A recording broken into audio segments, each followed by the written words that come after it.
Kita di talk show Level Up bareng Apindo, dan selain nanti kita punya topik bahasan, tapi selain itu juga bersama narasumber nanti saya akan spill tentang bagaimana kesiapan dari pelaksanaan Rakerkonas yang ke-33 ya Mas ya, tahun Ya, ini ya. Yang betul. ke-33 kebetulan DPP Apindo Jatim menjadi tuan rumah. Nah, salah satu pengurusnya Ketiban Sampur untuk direpotkan dalam kegiatan Rakerkonas ya. Hadir bersama saya pagi hari ini ada Bapak Edwin Hendriadi. Koreksi nama kalau saya salah, Pak Edwin Hendriadi ini. Sudah Betul perfect, ya.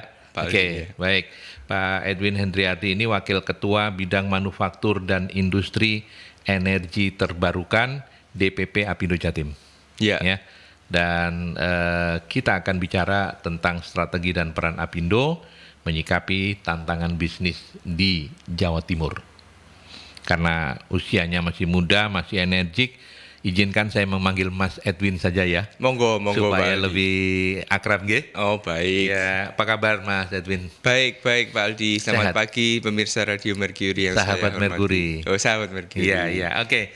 Sahabat, Anda bisa mendengar dan juga menonton talk show ini melalui www.mercuryfm.id, itu website kami. Jadi silakan Anda bisa lihat bagaimana kegantengan dari Mas Edwin Hendriadi.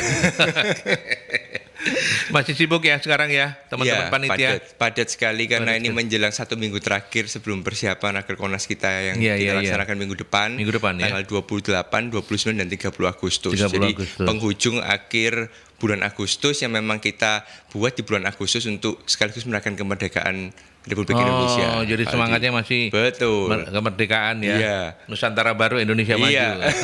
Amin.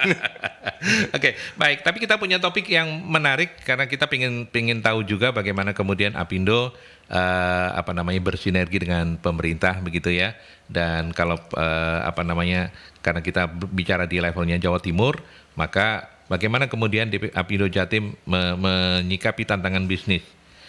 Pak Edwin atau Mas Edwin, kita mulai dengan bagaimana tanggapan Anda sinergi antara Apindo dan pengusaha atau pemerintah selama ini sejauh apa menurut Anda? Ya, Pak Aldi. Jadi tahun ini Rakerkonas Apindo dilaksanakan Jawa Timur. Itu mungkin kali pertama dalam, saya nggak tahu historisnya ya, cuman saya dikasih tahu senior-senior saya bahwa udah lama sekali Pak nggak Rakerkonas di Surabaya atau Jawa Timur. Jadi mungkin udah 10 tahun ini udah nggak ada. 10 tahun terakhir itu malah tahun ini betul selalu biasa di ibu kota. Cuman kan ya memang sebagai goal atau visi dari pemerintah yaitu pemerataan ekonomi di Indonesia, maka dari itu memang seperti kita lihat proyek IKN maupun yang lain-lain merupakan suatu kebijakan pemerintah untuk memeratakan perekonomian di Indonesia. Jadi tahun ini kita bangga sebagai arek Surabaya, warga Jawa Timur untuk membuat hajat Rakerkonas Apindo di Jawa Timur. Iya, itu yang ke-33 ya. Iya, betul Pak. Jadi tahun lalu di Jakarta. Jadi kalau kita melihat sinergi antara pemerintah dengan pengusaha, kita kalau ngomong kita sudah berada di jalur yang benar. Pemerintah sudah mulai bergerak untuk membuat kebijakan-kebijakan yang pro bisnis. Misalnya insentif pajak, penyederhanaan perizinan, semua itu langkah yang bagus untuk membantu para perusahaan untuk menjadi lebih fokus untuk mengembangkan usaha. Tapi saya rasa itu belum cukup Pak. Jadi sinergi itu bisa ditingkatkan terutama dari regulasi dan birokrasi. Kita semua tahu kalau regulasi itu perlu yang lebih jelas dan konsisten Pak. Banyak sekali ya pengusaha-pengusaha maupun UMKM yang masih berada dalam titik kebingungan Pak. Kebingungan bagaimana mempercepat perizinan-perizinan yang ada. Jadi kita penting sekali untuk menciptakan iklim usaha yang lebih kondusif. Jadi menurut Mas Edwin masih sudah it's okay on the right track gitu ya. Tapi masih perlu ditingkatkan begitu ya. Betul Pak. Oke. Jadi kita perlu lebih efisien, perlu lebih responsif terhadap kebutuhan kita. Jadi kolaborasi antara pemerintah dan pengusaha terus harus kita perkuat. Jadi kita dengan itu kita berusaha lebih kompetitif ya Pak ya, terutama sekarang di era globalisasi semuanya kita lihat sekarang maraknya impor tuh karena apa ya? Karena iklim competitiveness di Indonesia itu masih perlu kita tingkatkan menghadapi persaingan global. Jadi dengan lebih kompetitif, maka dengan itu kita berusaha perusahaan-perusahaan Indonesia lebih diperhitungkan di kancah internasional. Begitu, Iya, Pak iya, Aldi. iya. Kalau boleh tahu, Mas, saya lanjutkan dari apa yang Pak Mas Edwin barusan sampaikan. Nggak kompetitifnya kita ini masih apa? High cost ekonomi kah? Ya, jadi contohnya seperti mungkin perencanaan yang harus perlu kita buat lebih panjang. Seperti gini Pak, misalnya di banyak perusahaan-perusahaan seperti di Vietnam maupun di China ya misalnya, itu kalau membuat suatu kawasan industri, Kawasan Pak, industri. itu mereka perencanaannya itu panjang. Jadi kawasan industri A misalnya, itu khusus untuk pabrik-pabrik garmen, pabrik-pabrik garmen maupun perangkat-perangkat supply chain yang diperlukan untuk misalnya untuk perusahaan tekstil atau garmen. Jadi semua supply chain itu berada di dalam suatu kompleks industri ini menyebabkan proses industri atau proses manufaktur itu berjalan dengan cepat. Jadi kita nggak usah jauh-jauh misalnya perusahaan baju ini memerlukan resleting A misalnya, itu sudah di dalam kompleks itu Pak. Jadi nggak ada istilahnya saya perusahaan penjahit di Jawa Timur, perusahaan resletingnya di Jawa Barat. Nah, itu kan merupakan suatu cost Pak. Transport resleting atau perusahaan sepatu, tali sepatunya di misalnya Kalimantan atau di mana, itu merupakan suatu proses yang panjang yang harus kita betul-betul harus kita pelajari agar produk kita itu bisa menjadi lebih kompetitif. Ya, itu yang perlu kita penting untuk kolaborasi dengan pemerintah. Bagaimana sebetulnya sih roadmap-nya pemerintah itu untuk membuat iklim industri atau manufaktur atau usaha ini menjadi lebih kompetitif dengan mengefisiensikan semua jalur-jalur logistik dan infrastruktur itu. Ya, itu yang dari sudut pandang Mas Edwin secara pribadi masih menjadi handicap ya. Artinya misalnya dicontohkan gamblang tadi bahwa ketika membangun kawasan industri harusnya itu bagaimana implementasinya sekarang? Apakah pemerintah menurut Mas Edwin secara subjektif begitu masih kurang melakukan kajian secara komprehensif ketika misalnya menetapkan kawasan industri seperti yang dicontohkan tadi itu? Ya. Apakah masih seperti itu sekarang? Banyak sekarang kawasan-kawasan industri yang sudah dibangun oleh pemerintah yang sudah memperhatikan itu. Sebetulnya sudah mengarah ke situ. Jadi kita sudah juga studi banding di negara-negara lain. Namun saya rasa hal itu perlu dipercepat, Pak. Dan dengan memperhatikan dan mendengar pendapat para perusahaan-perusahaan dan atau pengusaha-pengusaha ini. Nah, itu salah satu tantangan ya Pak ya. Salah satu tantangan yang lain adalah regulasi tentunya. Itu yang perlu kita singkapi dengan baik ya. Adanya masalah-masalah regulasi yang tidak konsisten antar kementerian, Pak. Misalnya kebijakan satu kementerian bisa bertentangan dengan kementerian lain. Misalnya kebijakan Ditjen Pajak bertentangan dengan kebijakan Dinas Lingkungan Hidup. Jadi itu membuat kadang-kadang kita sebagai pengusaha bingung ya, dan bisa menghambat operasional usaha, Pak. Jadi birokrasi yang sering menjadi penghalang. Proses perizinan yang panjang dan berbelit-belit, dan itu membuat waktu yang panjang dan biaya terbuang sia-sia. Jadi kita sebetulnya butuh reformasi birokrasi yang lebih menyeluruh supaya usaha-usaha perizinan itu lebih cepat dan efisien. Jadi kami dari Apindo terus berusaha menjembatani komunikasi ini agar kebijakan yang dihasilkan lebih sesuai dengan kondisi di lapangan dan benar-benar mendukung usaha-usaha kita untuk menjadi lebih kompetitif di kancah global. Iya. Mas Edwin, kalau boleh tahu, apakah Apindo dan pemerintah ini punya jadwal-jadwal khusus untuk bertemu begitu? Misalnya dalam kurun triwulan atau apa? Gimana selama ini yang sudah terjadi kalau boleh tahu? Nah, komunikasi itu Pak, selama ini kita jalin dan ingin kita pererat. Maka dari itu seperti contohnya tahun ini mungkin bisa jadi kali pertama Pak, kali pertama dalam sejarah Apindo semua wakil-wakil dari provinsi bisa gubernur maupun wakil gubernur yang akan hadir di Apindo, Pak. Jadi semua wakil gubernur atau gubernur salah satunya akan hadir di konferensi Rakernas Apindo ini. Karena besok ini. Betul, karena kita juga Pak Tito sebagai Menteri Dalam Negeri juga kami undang dan 2 minggu yang lalu, sekitar 1 bulan yang lalu, DPN Apindo juga sudah audiensi ke tempat Pak Tito, betul-betul ingin mempererat hubungan ini, Pak, karena nggak ada istilahnya keberhasilan kalau kita nggak ada komunikasi ya. Pak Aldi kan tadi saya sampaikan. Jadi kami semua berharap dalam Rakernas ini lebih dibangun kebersamaan ya, karena ini tantangan kita bersama kan, Pak Aldi. Tantangan kita bersama. Jadi Rakernas yang kita lakukan 1 tahun sekali, enggak hanya Rakernas, nanti di setiap provinsi-provinsi ya, daerah-daerah juga kami harapkan ada komunikasi-komunikasi ini seperti Pak Aldi sampaikan 3 bulan sekali atau 6 bulan sekali. Jadi apakah isu perindustrian, isu ketenaga kerjaan nanti Ibu Ida sebagai Menteri Tenaga Kerja juga akan hadir. Gitu Pak. Jadi komunikasi itu terus kita pererat. So far menurut Mas Edwin dan teman-teman di Apindo sendiri, pemerintah makin kesininya makin membuka diri, artinya lebih fleksibel, nggak kaku lagi atau gimana? Itu Pak, membuka diri iya, tapi kadang-kadang yang diinginkan atau sebetulnya harapan kami semua sama Pak, sebagai pemerintah dan berusaha, harapan kita semua kita ingin lebih kompetitif. Tapi kadang-kadang yang caranya itu yang bisa berbeda Pak. Jadi seperti misalnya OSS misalnya ya, online single submission, itu kan sebetulnya harapan pemerintah ingin mempermudah.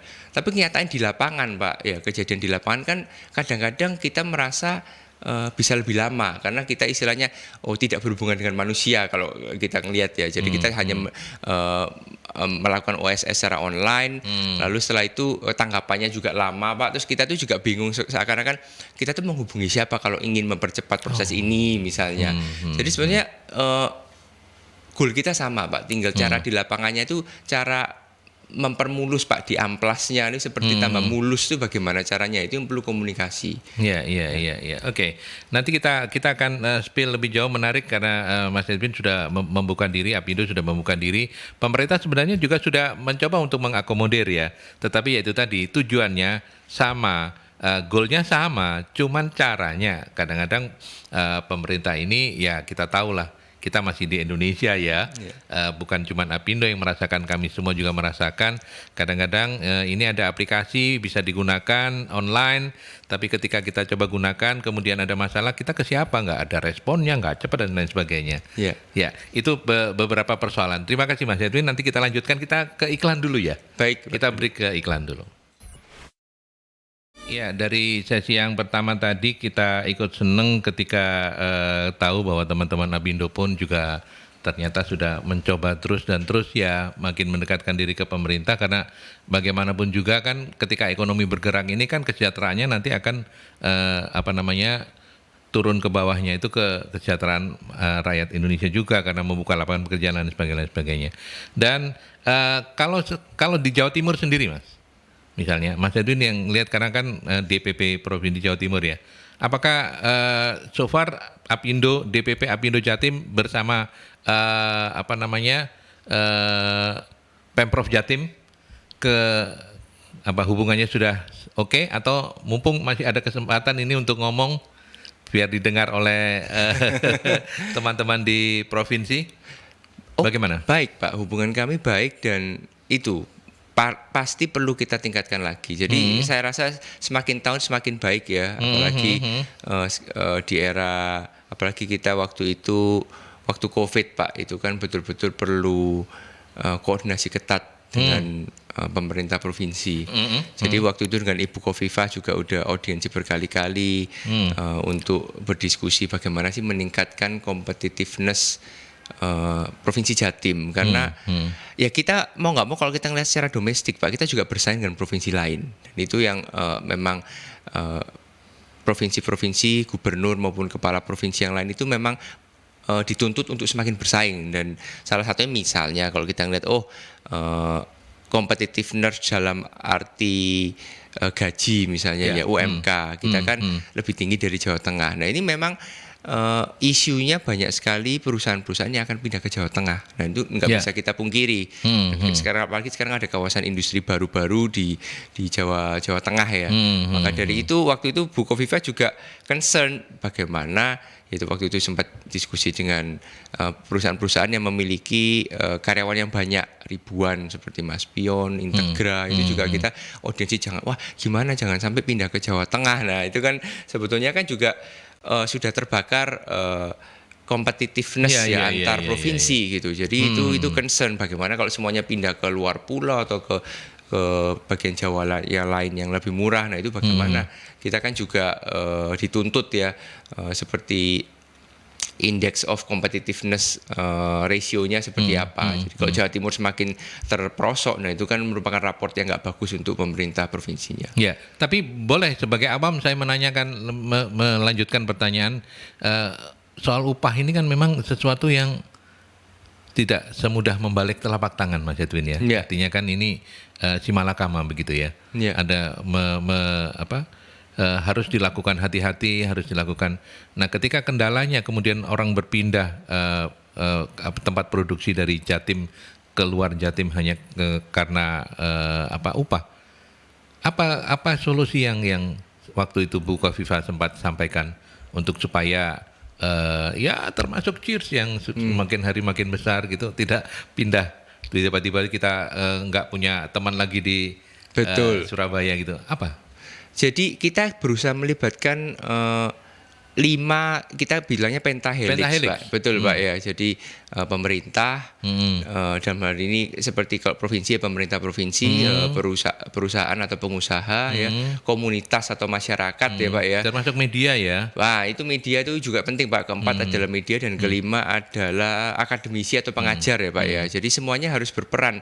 Jadi perusahaan kan juga kita juga nggak bisa bergantung ke ini hanya itu saja Pak ya kan. Saya tadi kalau ngomong perusahaan-perusahaan besar yang karyawannya ribuan itu perusahaan yang udah besar, tapi kalau kita bisa menggerakkan ekonomi daerahnya dari bawah seperti Pak Aldi sampaikan UMKM itu bagaimana kita menggerakkan, memberikan pelajaran-pelajaran maupun edukasi kepada UMKM supaya mereka juga naik.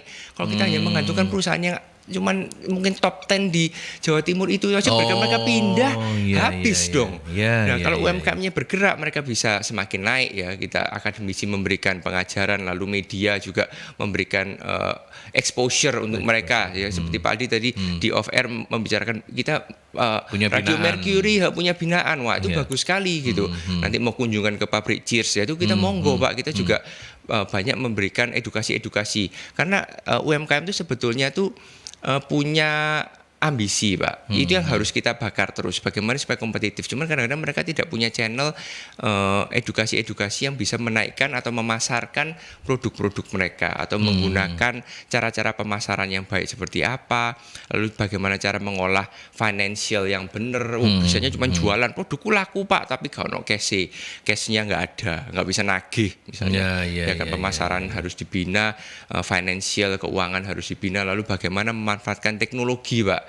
Itu zaman sekarang kalau cuma hanya jualan secara konvensional susah ya kan Pak. Bagaimana supaya akademisi atau universitas itu bagaimana memberikan edukasi bagaimana menggunakan pemasaran yang masa sekarang gitu ya, yang teknologi seperti itu Pak. Iya, oke. Mas Edwin, kalau saya ngelihat kan di bidang wakil ketua jenengan ini kan selain manufaktur ternyata juga ada energi terbarukan begitu ya. Mudah-mudahan berkenan. Bagaimana kemudian Apindo melihat industri energi terbarukan ini sampai hari ini? Apindo. Ya. Jadi nanti di Rakernas kita tanggal 28, 29 dan 30 itu kita banyak Pak workshop ya Pak ya. Yang membicarakan tentang teknologi terbarukan ini juga. Jadi, termasuk ini nanti akan diangkat ada, ya? Pak, ada. Jadi kita memang concern seperti Gubernur Jawa Timur juga minggu depan, besok. Saya sampai bingung. Besok itu Pemprov akan memberikan award PJ Gubernur Pak Adi, itu akan memberikan award Pak, sebenarnya penghargaan ke 15 perusahaan yang dianggap telah berhasil menjadi green industry. Salah satunya Cheers Pak. Cheers saya juga besok akan menerima. Jadi kita seperti di Cheers juga kita sudah menggunakan energi terbarukan ya Pak ya, itu mendapat suatu penghargaan khusus dan karena concern nasional sebetulnya bagaimana polusi maupun energi terbarukan itu lebih ditingkatkan lagi, yaitu green energy. Lalu kami juga di Cheers juga sudah menjalankan program-program seperti Reside Cheers Pak. Kita memberikan nama Reside Cheers itu kita mengumpulkan sampah-sampah plastik dari produk-produk plastik. Iya, bekas botolnya Betul, gitu ya. betul Pak. Kita menggunakan tim kami keliling ke rumah-rumah, ke sekolah, ke instansi mengumpulkan sampah plastik itu yang akan kami daur ulang atau kami recycle atau kami bekerja sama dengan UMKM untuk mengolah plastik-plastik tersebut. Karena kita kalau ngomong itu sebenarnya bukan sampah Pak. Sebenarnya produk plastik yang masih bisa digunakan dan harganya itu masih ada harganya lah ya. Harganya gitu. Jadi orang kalau jangan salah kaprah bahwa ini sampah yang nggak bisa dipakai, sampah kan dibuang Pak. Ini jangan kita buang, kita gunakan kembali karena banyak sekali fungsi plastik yang masih bisa berguna untuk second life-nya seperti itu ya. Jadi seperti di Apindo, acara Apindo nanti kita juga ada Apindo Expo ya Pak ya. Kita nggak cuman acara Apindo Rakerkonas, sebetulnya kita ada Apindo Expo dan UMKM Fair. Ya, tapi ditahan dulu karena saya ke iklan dulu. Nanti kita akan bahas yang terakhir soal exhibitionnya ya. Oke, kita ke iklan dulu sahabat Mercury. Ya, kita lanjutkan kembali dan kalau kita bicara sekarang kita bicara soal Rakerkonas lebih banyak dan ternyata memang tidak hanya sekedar rapat kerjanya Apindo ya, tapi akan ada juga kegiatan istilahnya Apindo Jawa Timur Expo gitu. Ya, apa saja kegiatan yang ada nanti di 28 sampai 30 selain tentunya rapat kerja ya untuk seluruh pengurus Apindo se-Indonesia. Ada ini Expo juga ya? Betul Pak Aldi. Jadi kita Expo dan UMKM Fair Pak sebetulnya. Expo dan UMKM Fair. Ya, akan dilakukan dilaksanakan di Novotel Samator ya tanggal 28 sampai tanggal 30. Jadi kita banyak Pak workshop. Nah, ini bagaimana kita dengan UMKM, dengan industri, dengan pemangku kebijakan lah istilahnya, dengan pemerintah juga. Ini kalau saya lihat listnya tuh padat Pak dari pagi. Ini misalnya ada workshop ya Pak, peningkatan bisnis untuk kesejahteraan rumah tangga. Nah, kita juga ada pengisi acara, ya kita ada workshop teknologi untuk mendukung talenta dalam kesempatan kerja. Nah, seperti itu Pak. Lalu kita ada panel discussion juga Pak, perbedaan antara pendanaan dan investasi. Ya, kan? Lalu ada panel juga best practice kurikulum pendampingan. Ya, Pak. Lalu ada panel juga yaitu strategi pemasaran jitu dan menarik bagi UMKM. Nah, itu. Lalu juga perpajakan Pak. Nah, ini yang penting juga ya, ini klinik dan workshop Bangga Tahu Pajak. Nah, lalu ada panel juga implementasi dan coaching peta jalan pengurangan sampah oleh produsen. Nah, itu mungkin yang menjadi itu green industry itu ya Pak, yang tadi ya energi terbarukan itu juga itu bagaimana mengurangi sampah oleh produsen.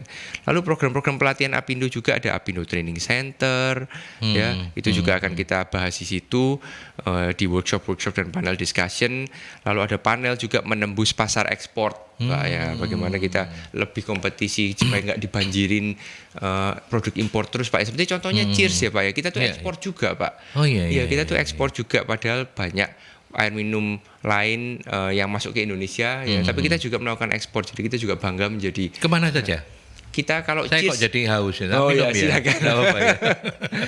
Memang kalau lagi passionate itu kita haus. Kita kita ke Australia juga Pak, kita ke Singapura, kita ke Afrika juga, kita ke Pacific Island juga Pak. Jadi kita juga bagaimana sih supaya kita nggak kalah berkompetisi di kancah global. Lalu panel juga Pak, kita di Expo juga mengenai pusat layanan usaha terpadu ya, PLUT ya, PLUT itu ya. Lalu Pak panel discussion juga bagaimana membangun bisnis tidak hanya berdagang dan membangun bisnis yang berdampak. Lalu ada panel juga Pak beasiswa Yugo, investasi, pendidikan dan masa depan kewirausahaan di Indonesia. Jadi kita moderator maupun panelis-panelisnya maupun pembicaranya juga kami undang dari berbagai wilayah juga Pak, yang berpengalaman, memang mayoritas dari ibu kota, masih ibu kota Jakarta ya Pak ya, bukan IKN. Jadi kita banyak sekali mengundang, dan ini free ya, semuanya UMKM maupun masyarakat bisa datang untuk mendengarkan, karena goal Apindo juga menggerakkan perekonomian masyarakat dari bawah. Seperti itu Pak. Iya.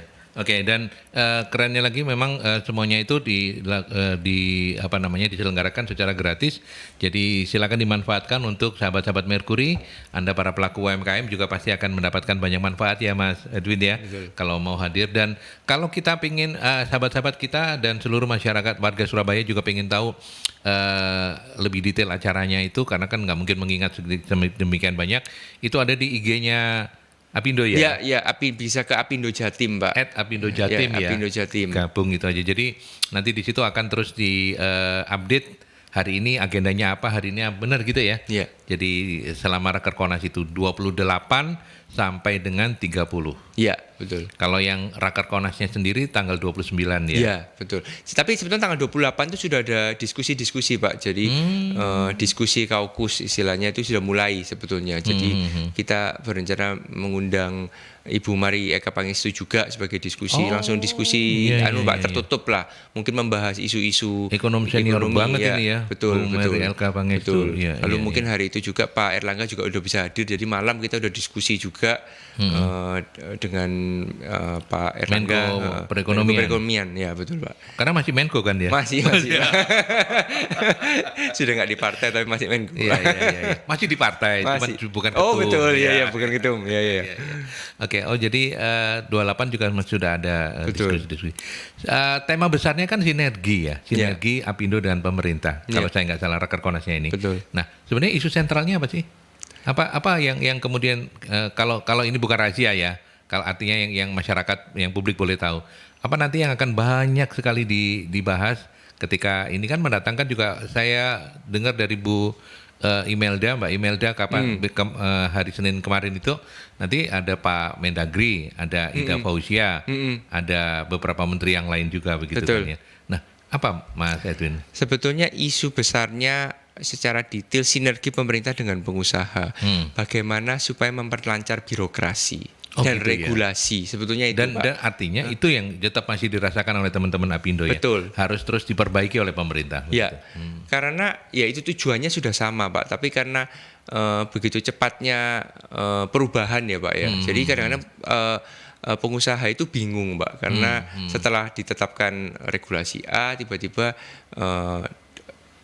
seperti dinas-dinas yang lain maupun departemen perindustrian yang lain itu bisa mengeluarkan regulasi yang berbeda. Sebetulnya maksudnya sama, tapi penangkapannya yang bisa berbeda, Pak. Iya. Jadi sebetulnya itu. Jadi karena cara nangkapnya berbeda, maka keluarlah regulasi yang bisa bertentangan dengan yang sudah dibuat.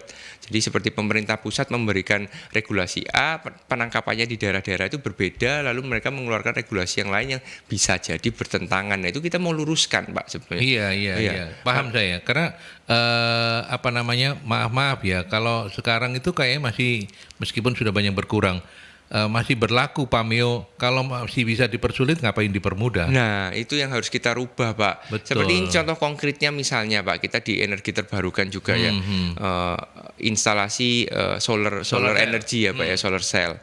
Tapi sekarang PLN sendiri bisa mempersulit karena mereka kebanyakan daya. Jadi orang-orang yang menggunakan energi terbarukan itu dipersulit oleh PLN. Nah, itu kan sebetulnya kan nggak benar, Pak. Betul. Jadi kita pengusaha kan bingung, katanya disuruh menjadi green energy, green industry, tapi PLN mempersulit dengan tidak mau membeli daya. Takut nggak laku lah. Betul, tidak mengeluarkan izinnya. Nah, itu kan jadi yang di bawah itu jadi kebingungan. Jadi yang sebetulnya yang ingin kita luruskan itu Pak, regulasi birokrasi yang berbelit-belit lah.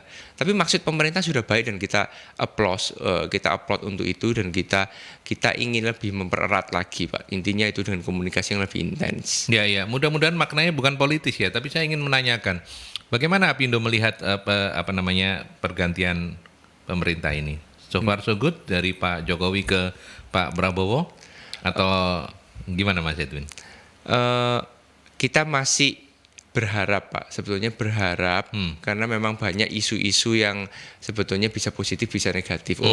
Sebetulnya Pak Jokowi ingin lebih koordinasinya lebih intens, maka dari itu ya semua bagian harus lebih dekat lah istilahnya ya.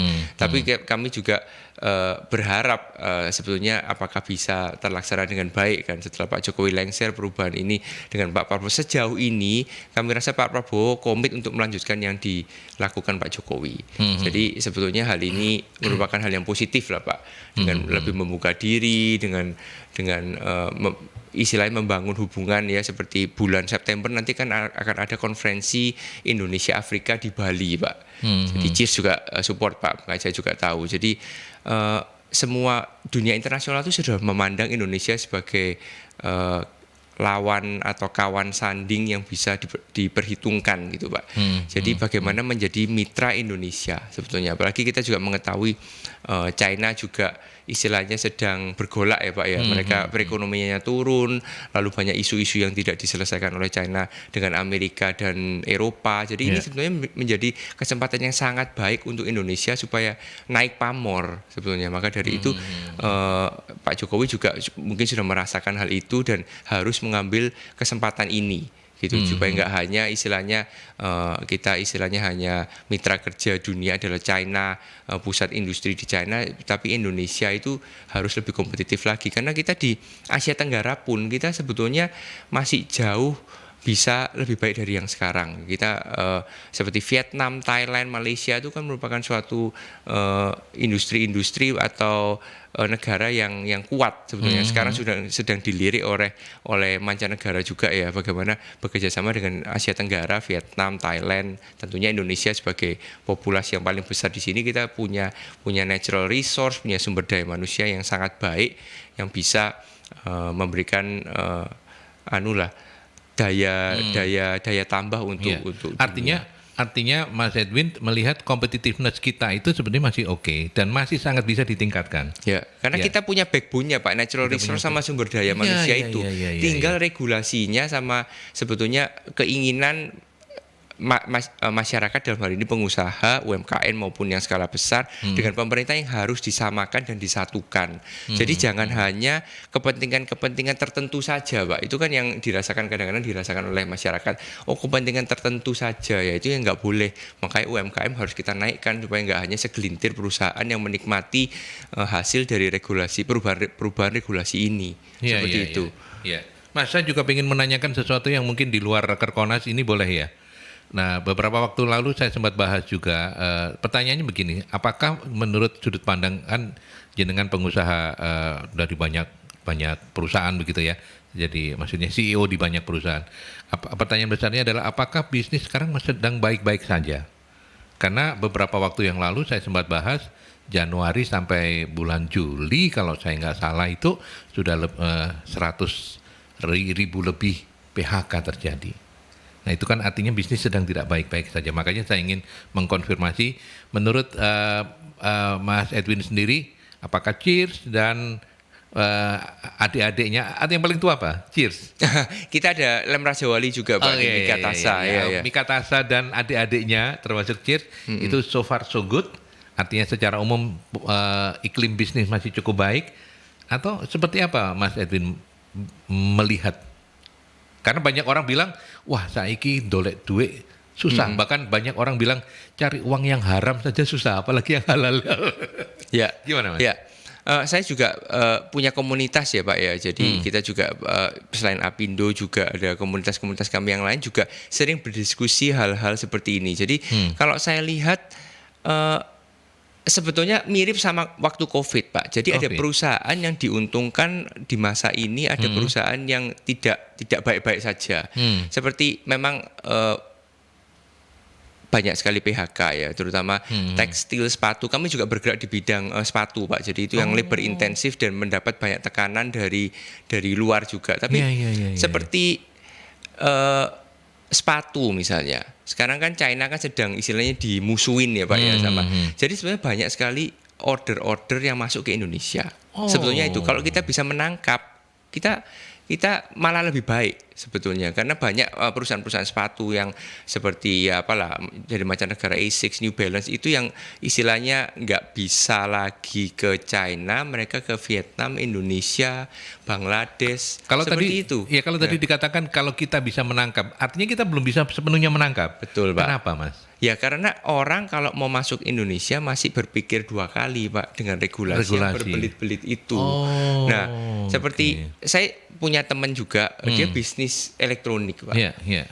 Dia ngomong tahun ini tuh tahun yang paling baik.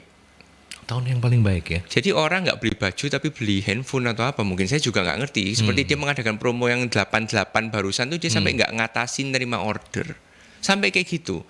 Jadi yang saya ingin tekankan lagi bahwa kita memang ada orang-orang yang mengalami tekanan ya, seperti yang Bapak Pak Aldi sampaikan. Tapi banyak sekali opportunity yang masih bisa kita tangkap. Jadi itu harus menimbulkan optimisme kita. Masih banyak Pak sebetulnya yang bisa kita tangkap. Iya, iya. Oke, luar biasa vibes-nya. Baik, sayang sekali waktu kita terbatas, Mas Edwin. Seneng saya ngobrol sama jenengan. Terima kasih, mudah-mudahan Pak Aldi. ini bukan kali yang pertama dan terakhir ya, karena setelah ini nanti kan setelah Rakerkonas kan Mercury dan Apindo akan bikin MOU lah ya untuk siaran-siaran, karena terpublikasikan dengan lebih banyak program-programnya Apindo kan bagi kami tadi Pentahelix tadi kan kita punya peran juga untuk menyebarkan Pak. itu. Terima kasih sekali lagi untuk kehadirannya Mas Edwin. Terima kasih Pak Aldi dan sahabat Mercury. Sahabat Mercury, Mas Edwin Hendriadi, saya mesti pelan-pelan membaca nama supaya tidak salah. Wakil Ketua Bidang Manufaktur dan Industri Energi Terbarukan DPP Apindo Jawa Timur yang sudah berkenan hadir untuk Talkshow Level Up. Sehat-sehat terus, sukses ya Mas ya. Terima kasih, Ya. sehat-sehat untuk sahabat Mercury dan Pak Aldi. Terima kasih juga. Sampai di sini Talkshow Level Up. Kita ketemu dalam Talkshow Level Up selanjutnya. Sampai jumpa.